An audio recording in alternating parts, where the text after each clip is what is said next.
thanks for sending your proof. This looks like a really fun problem. I'm very happy to get it. So let's go ahead and get started. We have two parallel lines, and we're given that our two interior angles of this trapezoid are congruent, and we're asked to prove that our other two interior angles, angle M and angle A, are also congruent. So to do this proof, we're going to look at corresponding angles and supplementary angles. Corresponding angles are angles that are in the same place with respect to our lines.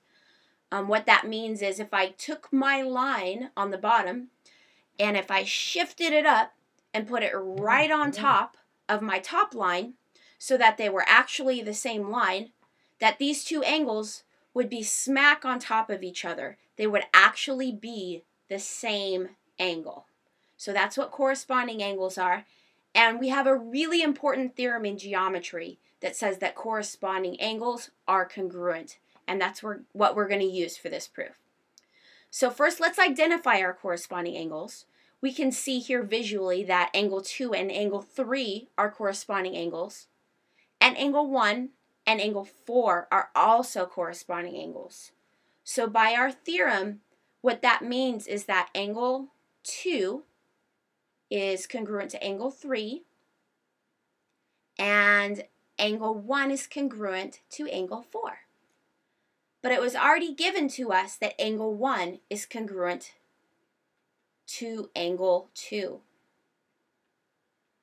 So if angle 1 is congruent to angle 2, and angle 3 is congruent to angle 2, and angle 4 is congruent to angle 1, angle 4 is also congruent to angle 2.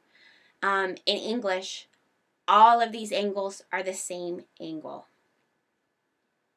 They are all congruent angles.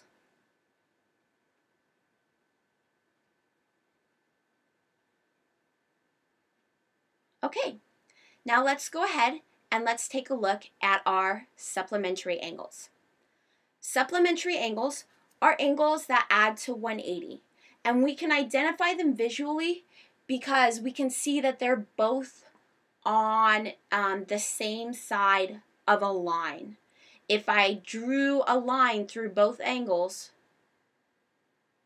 I'd actually be drawing a half circle. So let's go ahead and identify which angles are our supplementary angles. As you can see, angle 3 and angle A are supplementary angles, as I've shown here. And angle M and angle 4 are also supplementary angles. There are some other supplementary angles in this problem as well, but we don't really need to identify those ones.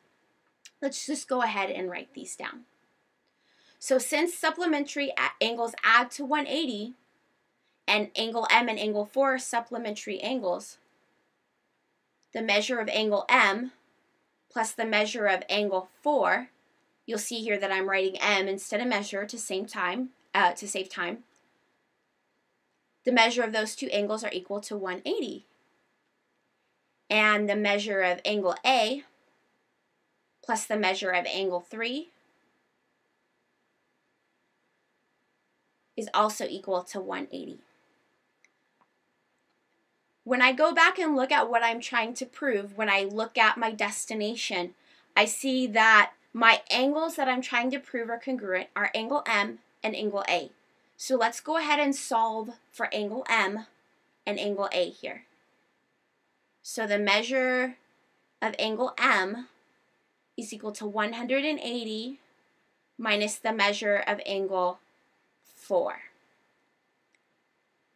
And the measure of angle A is equal to 180 minus the measure of angle,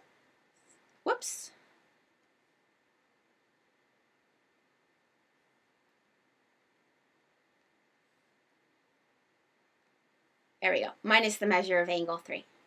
Because you can see here that I can just subtract angle 3 from both sides of this equation and angle 4 from both sides of this equation.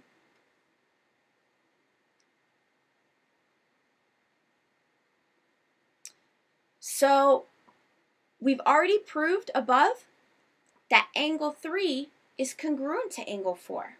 these two angles are actually equal. So since angle 3 is congruent to angle 4, what this means is that these two equations on the right-hand side are actually the same. Therefore, the left-hand sides of the equations are the same as well.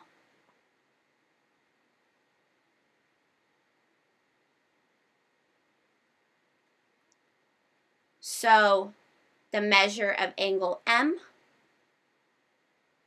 is equal to the measure of angle A. Whoops, that's supposed to be a 4 up there. Sorry about that. Angle 3 is congruent to angle 4. So the measure of angle M is equal to the measure of angle A.